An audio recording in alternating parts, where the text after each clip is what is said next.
এবারের শীতটা বেশ জাঁকিয়ে পড়েছে। আমি আর কিশোরী গুটিসুটি মেরে তারানাথের ঘরের কোণের তক্তপোষের উপর বসে আছি। তারানাথও বসে আছেন আমাদের সাথে। আচ্ছা ঠাকুরমশাই, আপনি যে এত ভূত প্রেত তন্ত্র মন্ত্র এসবের গল্প বলেন, মানছি এটা আপনার জীবনের একটা অঙ্গ, তবুও এতে কতখানি আসল শোনা আর কতখানি খাদ মেশানো তা তো বড় জানতে ইচ্ছে করে। তারানাথ খানিকটা ক্ষিপ্ত হয়েই বলে ওঠেন, দেখো হে, বিশ্বাস বা অবিশ্বাস দুটোই আমাদের হাতে। জীবন আমাদের যে পথ বা অভিজ্ঞতার মধ্যে দিয়ে নিয়ে যায়, আমরা সেটাকেই বিশ্বাস করতে শুরু করি। এ পৃথিবীতে যেমন শুভ আছে তেমন অশুভও আছে, যেমন ভালো আছে তেমন মন্দও আছে, যেমন ধনাত্মক আছে তেমন ঋণাত্মকও আছে, ঠিক তেমনি যেমন দেবতা আছেন তেমন অপদেবতাও আছে। অপদেবতা? ঠাকুরমশাই বলুন না, বলুন না আপনার এই অভিজ্ঞতার কথা। কিশোরী কিছু একটা বলতে যাচ্ছিল, সেটা আন্দাজ করতে পেরে তার পায়ে সজোরে একটা চিমটি কেটে ওকে চুপ করাই, পাছে গল্পের বিঘ্ন ঘটে। তবে বলি শোনো, তখন আমার বয়স প্রায় ৪৫ হবে।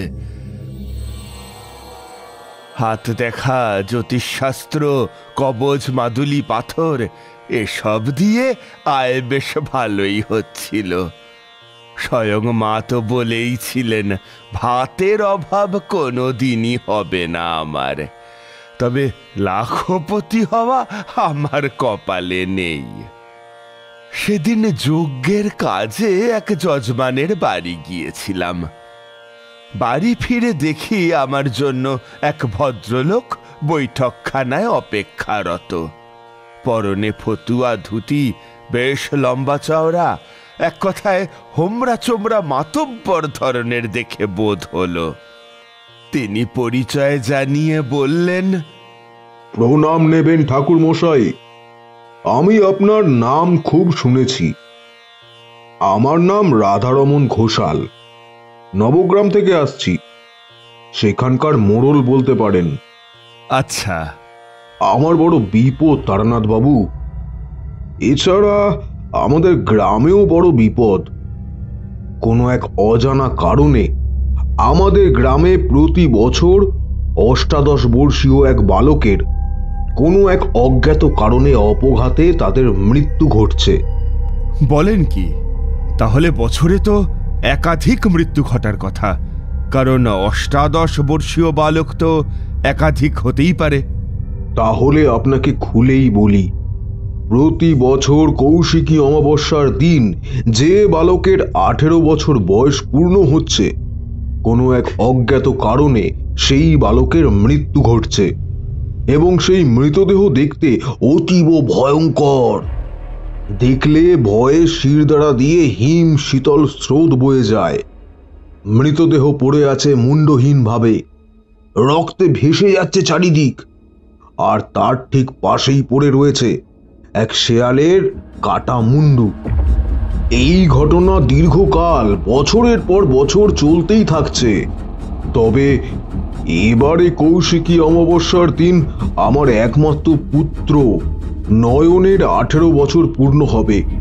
তার চিন্তায় আমি এবং আমার স্ত্রী প্রায় নাওয়া খাওয়া ছেড়ে বসে আছি। আমি হাত জোড় করে বলছি, আপনি বাঁচান আমার ছেলেকে। পরের সপ্তাহের বৃহস্পতিবারই তো কৌশিকী অমাবস্যার দিন। আপনার কথা শুনে যা বুঝছি, ঘটনা অতীব সাংঘাতিক। দেখি কি করতে পারি। অবশেষে রওনা হওয়ার দিন হাজির। নবগ্রামে মোড়ল মশাইয়ের বাড়ি পৌঁছতে বেলা প্রায় ১০টা বেজে গেল। গ্রামটা বেশ সুন্দর, ছড়ানো ছিটানো কাঁচা পাকা বাড়ি। তবে মোড়ল মশাইয়ের বাড়ি আর ৫টা বাড়ির চেয়ে সম্ভ্রান্ত। রিক্সা থেকে যখন গ্রামের মাটিতে পা দিলাম, বুকের ভিতরে একটা আলোড়ন খেলে গেল, যেন কোনো এক অশুভ চাদর মুড়ে রয়েছে গ্রামটাকে। গুমোট পরিবেশ যেন দম বন্ধ করে রাখছে। চারিদিক তো বেশ শান্ত। এমন অনুভূতি হওয়ার কারণ কিছুতেই বুঝতে পারলাম না। আসুন আসুন তারানাথ বাবু, আসুন। কি সৌভাগ্য আমার! আপনার পায়ের ধুলো আমার ভিটেতে পড়েছে। পথে আসতে কোনো অসুবিধা হয়নি তো? আপনার পথেই বসেছিলাম। না মোড়ল মশাই, সমস্যা কিছুই হয়নি। তা ভালো। এই দেখুন ঠাকুর মশাই, আমার ছেলে নয়ন, ওর কথাই বলছিলাম। ওরে নয়ন, পেন নাম কর ঠাকুর মশাইকে, পেন নাম কর। নয়ন একটু ব্যস্ত হয়ে আমাকে প্রণাম জানালো। সেসব কথা পরে হবে ঠাকুর মশাই, আপনি হাত মুখ ধুয়ে নিন। আপনার কিছু খাবারের ব্যবস্থা করছি।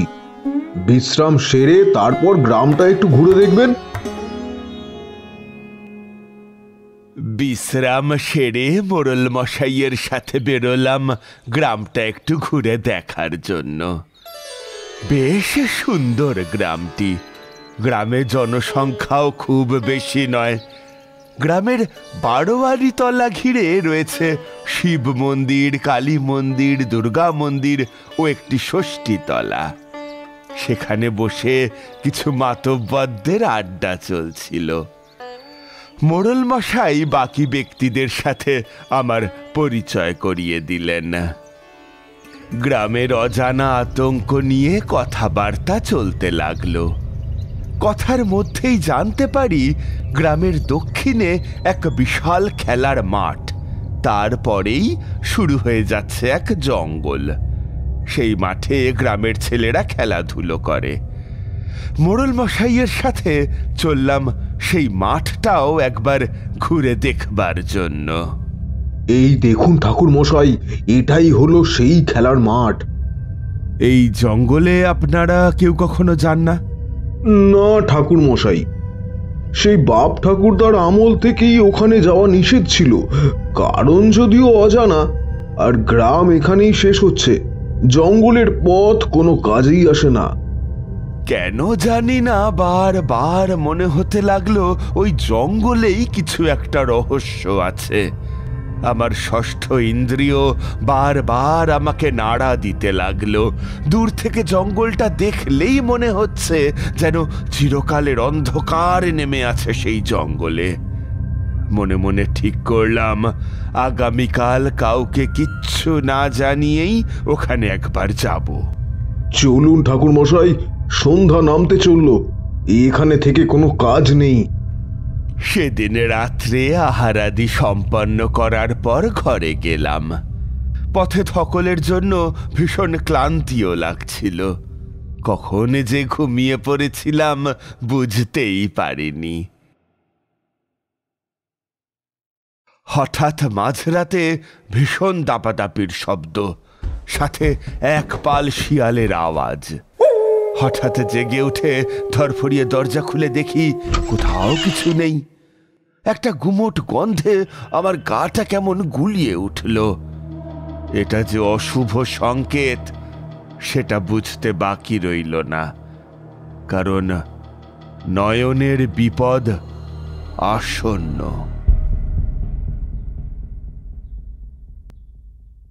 মোড়ল মশাই, কাল রাতে কোনো আওয়াজ শুনতে পেয়েছিলেন? না ঠাকুর মশাই, কাল রাতে তো কিছু বুঝতে পারিনি। কেন, কালকে আপনার কোনো সমস্যা হয়েছিল? আমি মোড়ল মশাইকে আর বিচলিত করতে চাইলাম না, তাই উত্তরটা এড়িয়ে গেলাম। বেলা বাড়লে একাই রওনা হলাম সেই জঙ্গলের উদ্দেশ্যে।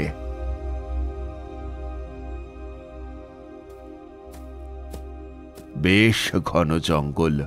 সুদূর বিস্তৃত জঙ্গলে রাস্তা বলতে আর কিছু নেই। গ্রামের লোকেরা যে এই পথ মাড়ায় না তা স্পষ্ট। ঝোপঝাড়ে চারিদিক ভরা। বন্য কাটা গাছ থেকে নিজেকে বাঁচাতে বাঁচাতে এগিয়ে যাচ্ছিলাম। কেন এখানে এসেছি তা স্পষ্ট করে বলার ক্ষমতা আমার নেই। তবে আমার ষষ্ঠ ইন্দ্রিয় বারবার জানান দিচ্ছিল সমস্যার হেতু ওইখানেই বিদ্যমান। বেশ খানিকটা পথ এগিয়ে যাওয়ার পর চোখে পড়ল একটা ভাঙা মন্দির। মন্দিরটা দেখতে অস্বাভাবিক, যেমনটা আর 5টা সাধারণ মন্দির হয় তেমনটা মোটেও নয়। মন্দিরের রং কালো, সেখানে শ্যাওলা জমে একটা অন্যরকম রং তৈরি করেছে। বেশ অবাক হলাম মন্দিরের আরো কাছে গিয়ে। দেখতে পেলাম মন্দিরের গায়ে কিছু চিত্র খোদাই করা, অস্বাভাবিক সব চিত্র, যেমন মুন্ডহীন ধর, শিয়ালের মাথাযুক্ত মানবদেহ, এছাড়াও কিছু বিভৎস মূর্তি খোদাই করা। কোনো কিছুই আমার কাছে ঠিক পরিষ্কার হলো না। হঠাৎ পিছন থেকে খসখসে গলায় এক বৃদ্ধের কণ্ঠস্বর, খবরদার, মন্দিরে পা দেবে না বলছি, চলে যাও। বাঁচতে চাইলে এখান থেকে চলে যাও, আর কখনো আসবে না এখানে, চলে যাও। ফিরে দেখি বেশ বয়স্ক একজন মানুষ, বয়স আন্দাজ 70 হবে, তবে বেশভূষা অতীব করুণ। মুখে বলি রেখা, ঝুলে যাওয়া চামড়া, শীর্ণ জীর্ণ দেহ, কিন্তু তার চাহনি বেশ রোকালো ধরনের। কে আপনি? যা বলছেন তা স্পষ্ট করে খুলে বলুন। অত শত কথা খুলে বলার সময় আমার নেই। যদি নিজের ভালো চাও তো চলে যাও। আমি এসেছি এই গ্রামকে বছরের পর বছর চলে আসা করুণ পরিণতি থেকে উদ্ধার করতে। খুব ভুল না হলে আমি বুঝতে পারছি আপনি এই বিষয়ে বিশেষ কিছু জানেন। এই মন্দির এখানে কিভাবে এলো? কবে এই মন্দির প্রতিষ্ঠা হয়েছে? গ্রামের লোকেরা তো এই মন্দিরে কোনোদিনও পুজো দিতে আসেননি। আর আপনিই বা এখানে কি করছেন? আপনি পারবেন ওদেরকে বাঁচাতে? কতদিন ধরে অপেক্ষা করছি। যদি সত্যি এই গ্রামের করুণ দুর্দশা থেকে মুক্তির পথ বের করতে পারেন, তাহলে তার গোড়ার কথা আপনাকে খুলে বলি। গল্পটা শুরু হচ্ছে এক ভয়ঙ্কর অপদেবতাকে কেন্দ্র করে। তার নাম 3 মা, যার অর্থ ভয়ঙ্কর। আমার নাম হারাধন ক্ষেত্রপাল। আজ থেকে অনেক অনেক বছর আগেকার কথা। তখন আমার বয়স সম্ভবত 15 বা 16 হবে। এই গ্রামেই সপরিবারে বাস করতাম। আমি, আমার দাদা, মা, বাবা, কাকা, জেঠুদের নিয়ে আমাদের একটা যৌথ পরিবার ছিল।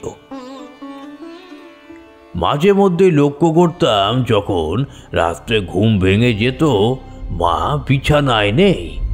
সেই রকমই এক রাতে হঠাৎ ঘুম ভেঙে এদিক ওদিক মাকে খুঁজতে থাকি। মা, জেঠিমা এবং ঠাকুমাকে ঠাকুর ঘরে দেখি দরজা বন্ধ করা। প্রথমটা কিছুই বুঝতে পারিনি, বুঝলেন। দরজা একটু ফাঁক করে দেখি তাদের পরনে কালো কাপড়, সারা মুখ সিঁদুরে লাল, আর সামনে নরকঙ্কাল। কিছু অস্বাভাবিক পাথর আর একটা মরা বিড়াল পড়ে আছে, সারা মেঝে রক্তে রাঙা। বেশ ঘাবড়ে গিয়ে ঘরে চলে যাই। ভয়ে কাউকে কিছু বলি না। কিছুদিন পর হঠাৎ একদিন খেলা শেষ করে বাড়ি ফিরে দেখি বাড়িতে প্রচুর হইচই শুরু হয়েছে।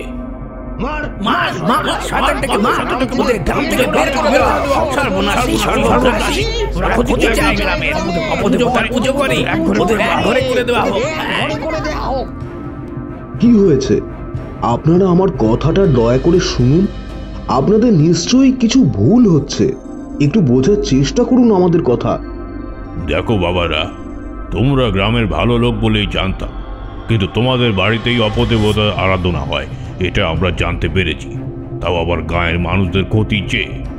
যদি তোমরা না জেনে থাকো তাহলে এখনই জেনে নাও, আর যদি তোমরা জড়িত থাকো তাহলে কিন্তু তোমাদের কপালেও দুঃখ আছে। হ্যাঁ, কি হয়েছে ঘটনাটা আমাকে পরিষ্কার করে বলুন। গাঁয়ের অন্য মহিলারা কেন আমাদের বাড়ির মেয়েদের ওপর চড়াও হয়েছে? তোমার বাড়ির মহিলারা অপদেবতার পুজো করে। নিজের অভিসন্ধি পূরণ করার জন্য ওরা অপদেবতাকে আহ্বান করে গায়ের লোকের ক্ষতি করে চলেছে। প্রথমটা বুঝতে পারিনি, কিন্তু সন্দেহবশত আমরা লুকিয়ে সব দেখে ফেলেছি। এর জন্য আমাদের গাঁয়ের বেশ কিছু মানুষের জীবন শেষ হয়ে গেছে। তাই তোমাদের এখান থেকে চলে যেতে হবে চিরদিনের জন্য, বুঝেছ? তারপর আমাদের সপরিবারে গ্রাম ছাড়া হতে হয়। এই জঙ্গলেরই এক পাশে আমরা একটি কুঁড়ে বানিয়ে কোনো রকমে মাথা গোঁজার ঠাঁই জোগাড় করেছিলাম। আমার বড় দাদা, সে ছিল ভীষণ বদরাকি ও হিংসুটে ধরনের মানুষ। যখনই সবাই মিলে মাঠে খেলা করতাম, তখনই ঠিক কারো না কারোর সাথে গোল বেঁধে যেত। তেমনি একদিন এক বন্ধুর সাথে ঝগড়া বেঁধে তা মারাত্মক রূপ ধারণ করে। দাদা দাদা ছেড়ে দাও বলছি, এরকম ঝামেলা করো না। এমনিতে গ্রামের বাকি ছেলেদের সাথে আমাদের খেলা বারণ। এরকম গোল বেঁধেছে শুনলে ওরা আমাদের এখান থেকে বের করে দেবে। দাদা এরকম করে না, ছেড়ে দাও বলছি। এই তুই চুপ কর, ওরা আমার কিচ্ছু করতে পারবে না। ওর এত বড় সাহস যে আমার গায়ে হাত তোলে। হ্যাঁ, তুই দেখিস আমি ওর কি অবস্থা করি। এই বলে দাদাকে কোনো রকমে শান্ত করে বাড়ি নিয়ে আসে। কিন্তু রাগের আগুন দাদার মধ্যে তখনও দাউ দাউ করে জ্বলছিল। সেদিন দাদা আমাকে বলেছিল, জানিস, মা ঠাকুমা যে অপদেবতাকে ডাকে তার নাম হলো তিনোমা। সে খুব ভয়ঙ্কর আর শক্তিশালী। মা আমাকে সেই পদ্ধতি আগেই শিখিয়ে দিয়েছেন। আমি এর মাধ্যমে আমার প্রতিশোধ নেব। এমন করো না দাদা, থেমে যাও দাদা, দয়া করো থেমে যাও। কিন্তু দাদা থামে না। সেদিন রাত্রে দাদা সেই মহাযজ্ঞের আয়োজন করে। তিনমার যে মূর্তি এ মন্দিরে আছে সেটা দেখতে কালো কুচকুচে পাথর, যার নিচের অংশটা দেখতে ঠিক মানুষের দেহের মতো। হাত পা উদর সবই আছে, কিন্তু মাথার অংশে রয়েছে এক শিয়ালের মূর্তি। দাদা সেই মূর্তির সামনে তিনমার যজ্ঞ শুরু করে। সেই অতি পরিচিত কালো বস্ত্র, মুখময় লাল সিঁদুর, চারিধারে কঙ্কাল। দাদা জোরে জোরে তিনমার নাম নিয়ে ডাকতে শুরু করে। এই সব কিছুই আমি গাছের আড়ালে চুপি চুপি দাঁড়িয়ে দেখেছিলাম। যজ্ঞের নিয়ম অনুযায়ী নিজের মনের ইচ্ছা তিনমাকে জানিয়ে কালো বিড়াল বলি দেওয়ার নিয়ম ছিল, কিন্তু যজ্ঞের কিছু ত্রুটি থাকার জন্য দাদার সেই ইচ্ছা আর পূরণ হলো না।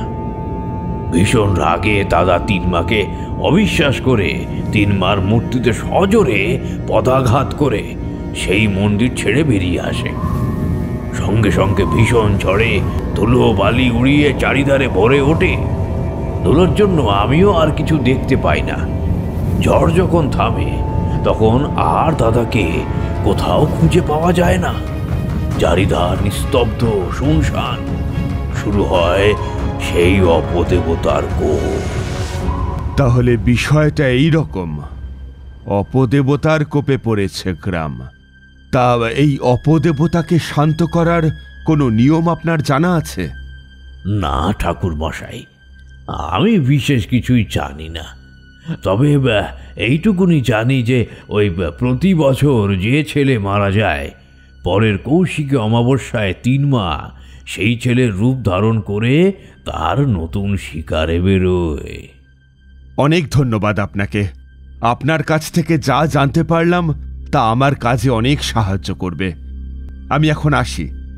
আমি চেষ্টা করব যতটা সম্ভব অপদেবতার কোপ থেকে এই গ্রামকে মুক্ত করতে। যখন মোড়ল মশাইয়ের বাড়িতে ফিরলাম তখন প্রায় বিকেল। বাড়ির উঠোনে নয়ন নিজের কাজে ব্যস্ত ছিল। নয়ন, তোমার সাথে একটু কথা আছে আমার। তুমি নিশ্চয়ই জানো তোমাকে নিয়ে তোমার মা বাবা সবাই খুবই চিন্তিত। হ্যাঁ ঠাকুরমশাই, সবই আমি জানি। গ্রামের অনেকে মারা গেছে, তাদের জন্য আমার ভারী কষ্ট হয়। অদৃষ্টে যদি এই থাকে, তাকে ভয় পেয়েও তো খণ্ডানোর কোনো উপায় নেই ঠাকুরমশাই। উপায় যে একদমই নেই তা বলা ভুল। তুমি যদি আমাকে সাহায্য করো তাহলে হয়তো এই গ্রামের কিছুটা উপকার হলেও হতে পারে। এই বলে আমি নয়নের হাতে মাতঙ্গী মন্ত্র খোদাই এক কবচ বেঁধে দিলাম। তার সঙ্গে বললাম, শোনো নয়ন, এই কবচ তুমি কখনোই হাত থেকে খুলবে না, কারণ প্রত্যেকবার যে ছেলেরা মারা গেছে তাদের সকলকেই একটা ঘোরের মধ্যে ডেকে নিয়ে যাওয়া হয়েছে, যাকে বলতে পারো সম্মোহন। এই কবচ তোমার কাছে থাকলে তার প্রভাব তোমার উপর অনেক কম হবে। অবশেষে কৌশিকী অমাবস্যার রাত হাজির। মোড়ল মশাইয়ের বাড়ির সামনে গাছের আড়ালে লুকিয়ে আছি আর অপেক্ষা করছি তিনমার আগমনের। রাত তখন কত হবে জানি না, হঠাৎ লক্ষ্য করি প্রায় 18 বছরের একটা ছেলে কাঠের পুতুলের মতো মোড়ল মশাইয়ের বাড়ির দরজার সামনে এসে দাঁড়ালো এবং খুব মিহি সুরে অথচ দৃঢ় ভঙ্গিতে নয়নের নাম ধরে ডেকে চলল, নয়ন, নয়ন, নয়ন। সে রাতে গ্রামের সবাই বেশ সতর্ক হয়ে জেগেছিল, কিন্তু শব্দ কারোর কান অবধি পৌঁছল না।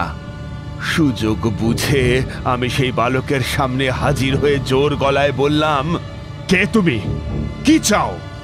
হঠাৎ সেই বালকের মধ্যে থেকে বিকট আকৃতির চেহারা বেরিয়ে এলো। সেই শেয়ালের মুন্ডমুক্ত মানব দেহ, যার সাথে মন্দিরের দেওয়ালে খোদাই করা চিত্রের মিল খুঁজে পাওয়া যায়। খিদে, খিদে, অনেক খিদে আছে আমার পেটে। আমার সামনে এলে ধ্বংস হয়ে যাবি। সেই বিকট আকৃতি এবং অপদেবতার গম্ভীর ভয়াল কণ্ঠস্বরে খানিকটা হতভম্ব হতেই হয়। স্বয়ং মাকে স্মরণ করে সাহসে ভর দিয়ে অপদেবতার উদ্দেশ্যে বলি, দয়া করে বলুন, কি করলে আপনার এই প্রচণ্ড রোষের হাত থেকে এদেরকে রক্ষা করতে পারবো? অপমান, অপমান, প্রবল অপমানে চলছি আমি। সেদিনও আমাকে তীব্র অপমান করেছিল, আর সেই প্রতিশোধ না নেওয়া অবধি আমার শান্তি নেই। আপনি শান্ত হন, আপনি বলুন সেদিন আপনার কি অপমান হয়েছিল, কি করলে আপনি শান্ত হবেন? সেদিন ওই ছেলে ওর অভিসন্ধি পূরণ করতে সেদিন ওই ছেলে ওর অভিসন্ধি পূরণ না হওয়ার জন্য আমার মূর্তিতে লাথি মেরে ফেলে দেয়। সেই মূর্তি আজ ওই মন্দিরের এক কোণে পড়ে আছে। আমাকে জাগিয়েছিল, আমাকে অপমান করেছিল, তাই এই গ্রামকে আমি শান্তি দিইনি আজও। একজনের পাপে দয়া করে গোটা গ্রামকে শাস্তি দেবেন না আপনি। এর প্রায়শ্চিত্তের পথ আপনি বলে দিন। প্রায়শ্চিত্তের পথ আমি বলে দেব না, সে পথ তুই নিজে খুঁজে বের করবি। আজ আমি চলে যাচ্ছি, কিন্তু আমি আবার আসবো। হঠাৎ সেই মূর্তি বাতাসের সাথে মিলিয়ে যায়।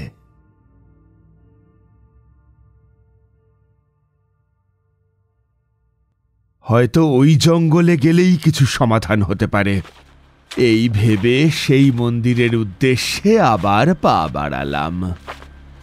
মন্দিরের সামনেই সেই বৃদ্ধ ঘোরাফেরা করছিলেন। আমি বলেছিলাম তিনমার রোষ মহাভয়ঙ্কর, ওনার অপমান হয়েছে, উনি কি এত সহজে ছেড়ে দেবেন?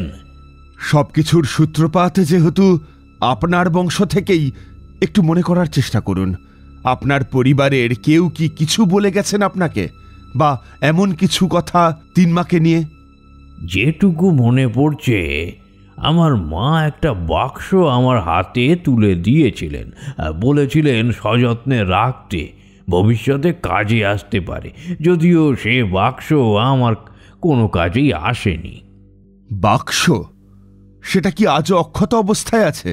যদি থাকে সেটা দয়া করে একবার আমাকে দেখান, কারণ কথাতেই আছে, যেখানে দেখিবে ছাই উড়াইয়া দেখো তাই, পাইলেও পাইতে পারো অমূল্য রতন। তা আছে, তবে সেই বাক্সে কিছু পুরনো কাগজ, মানে পুঁথি বলতে পারেন, সেগুলো আছে। কেন জানি না বারবার মনে হচ্ছে ওখান থেকে কিছু সূত্র আমি পেতে পারি। বৃদ্ধ মিনিট 10 মধ্যেই তার ঝুপড়ি থেকে সেই বাক্সটা আমার সামনে হাজির করল। ঝরঝরে হয়ে যাওয়া একটা টিনের বাক্স। সেই বাক্সটিতে বিভিন্ন ধরনের পাথর, অস্থিবিশেষ আর তার সাথে বেশ কিছু পুঁথি। পুঁথিগুলো নাড়াচাড়া করতে লাগলাম। হঠাৎই চোখে পড়ল একটি বিশেষ ধাঁধা। ভয়ঙ্করী আসবে তেরে, মায়ের কোল খালি করে, পুণ্যবানের স্পর্শে হবে কাল রাজধন্য, নরদেহে সাজবে আজ শ্মশানের ওই শিয়ার রাজ, করতে হলে শান্ততারে বাজাও উলু তারস্বরে, কালো রক্তের ভয়াল বংশ রক্ত স্নানে করবে ধ্বংস। কি হে, কিছু বুঝলেন? এর অর্থ কি আপনাকে ব্যাখ্যা করে দিয়ে গেছেন আপনার পূর্বপুরুষেরা? আমি মুখ্য সূক্ষ্ম মানুষ, অক্ষর পরিচয়ও নেই, আমার দ্বারা কি আর এসব বের করা সম্ভব? তাহলে এটা আমি নিয়ে যাচ্ছি আমার সাথে। বেশ চিন্তিত মনে মোড়ল মশাইয়ের বাড়ি ফিরলাম। ভয়ঙ্করী, পুণ্যবান, শিয়ার, রক্তস্নান, না কিছুই বুঝতে পারছি না। হে ঈশ্বর, পথ দেখাও আমাকে। মন শক্ত করে ধ্যানে বসলাম। তারানাথ, মন শক্ত করে চিন্তা কর। অসহায়কে উদ্ধার করার সমস্ত শিক্ষা আমি তোকে দিয়েছি। অসম্ভব তখনই সম্ভব হবে যখন সেটাকে আমরা সম্ভব বলে মনে করব। চোখ খুলে দেখি চারিদিক শান্ত। মনের ভিতরটা এখন অনেকটা হালকা লাগছে। ধাঁধাটা নিয়ে আরো একবার পড়তে লাগলাম। কথাতেই আছে, একবারে না পারিলে দেখো শতবার। ভয়ঙ্করী আসবে তেড়ে, মানে নিশ্চয়ই সেই অপদেবতা তিনমার কথা বলা হচ্ছে। হ্যাঁ, সে তো সত্যি খুবই ভয়ঙ্কর। মায়ের কোল খালি করে, নিশ্চয়ই ওই ছোট ছোট ছেলেগুলোর কথা বলা হচ্ছে যারা তিনমার শিকার। পুণ্যবানের স্পর্শে হবে কাল রাজধন্য। পুণ্যবান মানে পৃথিবীতে মোহ যে ত্যাগ করেছে, যাকে কোনো পাপ স্পর্শ করতে পারেনি। সে কোনো সাধু হতে পারে বা কোনো তান্ত্রিক। স্বয়ং মাতু পাগলির আদেশে তো সেটা আমিও হতে পারি। আর কালরাজ মানে তো সেই ভয়ঙ্করীর কথাই বলা হচ্ছে। অর্থাৎ আমি পারব মহাযজ্ঞের সূচনা করতে। নরদেহে সাজবে আজ শ্মশানের ওই শিয়ার রাজ। তিনমার নিচের অংশ হচ্ছে মানবদেহ আর উপরের অংশ শিয়ার। শিয়ার শব্দের অর্থ হচ্ছে শৃগাল। করতে হলে শান্ততারে বাজাও উলু তারস্বরে। যতদূর বোধ হচ্ছে এই অপদেবতাকে শান্ত করতে হলে ভয়াল আওয়াজ করে উলুধ্বনি দিতে হবে। হ্যাঁ ঠিক, তাই তো মনে হচ্ছে। তবে এক্ষেত্রে গ্রামবাসীদের সাহায্য নিতেই পারি। কালো রক্তের ভয়াল বংশ রক্ত স্নানে হবে ধ্বংস। কালো রক্ত বলতে তো পাপী বংশকে বোঝানো হয়। রক্ত স্নান মানে কি তিনমাকে তুষ্ট করতে হলে ওই বংশেরই শেষ প্রজন্মকে বলি দিয়ে দিতে হবে? পেরেছি পেরেছি, আমি এই ধাঁধার উত্তর বের করতে পেরেছি। আমার প্রণাম নিও মা, তুমি মঙ্গলময়ী। তবে মনটা এই ভেবে খারাপ লাগছে যে বংশের পাপের ফল ওই নিরীহ বৃদ্ধকে ভোগ করতে হবে। ঘটনার বিবরণ মোড়ল মশাইকে খুলে বললাম। ঠাকুর মশাই, আপনি যখনই জঙ্গলের ভেতর প্রবেশ করবেন, আমরা সব গ্রামবাসী মিলে উচ্চ স্বরে উলুধ্বনি দিতে শুরু করব। যতক্ষণ না অবধি আপনি জঙ্গল থেকে বেরিয়ে আসেন ততক্ষণ। শেষে নিরুপায় হয়ে জঙ্গলের দিকে যাই সেই বৃদ্ধের কাছে। কি হয়েছে ঠাকুর মশাই, কোনো সমাধান পেলেন? আজ খুব নিরুপায় লাগছে। আপনি না থাকলে এত বড় সমস্যার সমাধানের কথা আমরা কোনো দিনও জানতে পারতাম না। কিন্তু কি ঠাকুর মশাই? ধাঁধার বর্ণনা অনুসারে আপনার বংশের শেষ প্রজন্মের রক্ত দিয়ে 3 মাকে স্নান করালে তবেই 3 মা শান্ত হবে। কিন্তু এ কাজ আমি করতে পারবো না। আপনি কিচ্ছু চিন্তা করবেন না ঠাকুর মশাই, আমার বংশের পাপের বোঝা আমি তো বয়ে নিয়ে যাচ্ছি, আর আমিও বা বাঁচব কতদিন। আপনি যদি না পারেন তবে আমি নিজেই আত্মবলিদান দিয়ে আমার বংশের পাপের প্রায়শ্চিত্ত করে যাব। আপনার এই অবদানের কথা কোনোদিনও ভুলব না।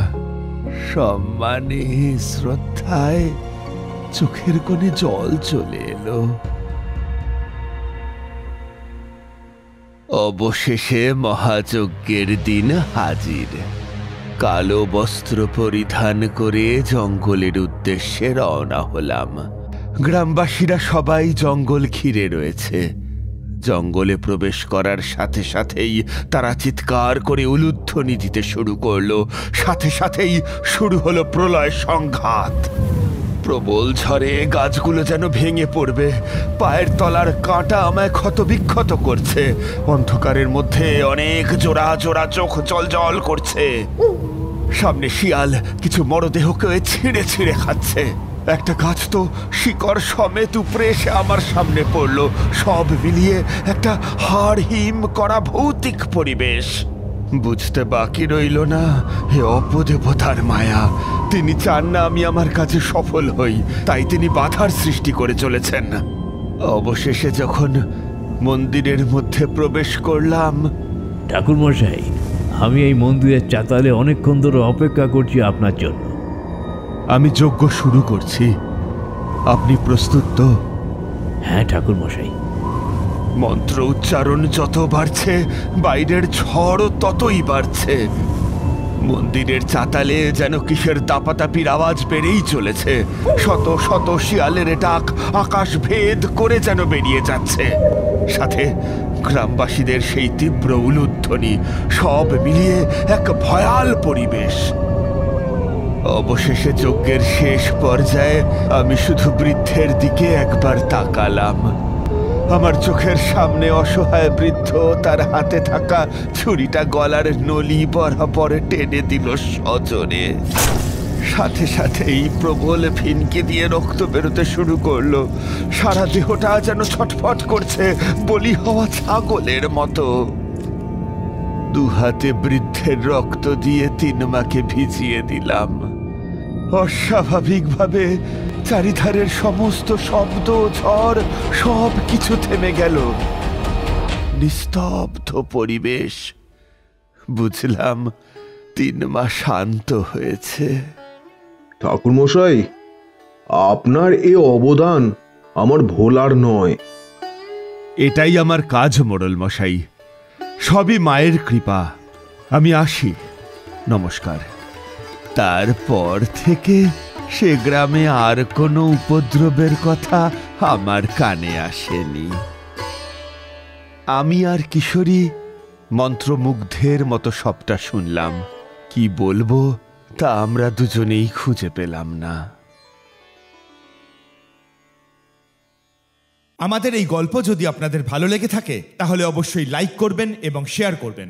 যারা চ্যানেলটিতে নতুন তারা অবশ্যই সাবস্ক্রাইব করুন। শুধু বেল আইকনটি টিপে নোটিফিকেশন অন করে দিন, যাতে আমাদের পরবর্তী কাজগুলোর খবর সবার আগে আপনার কাছে পৌঁছয়।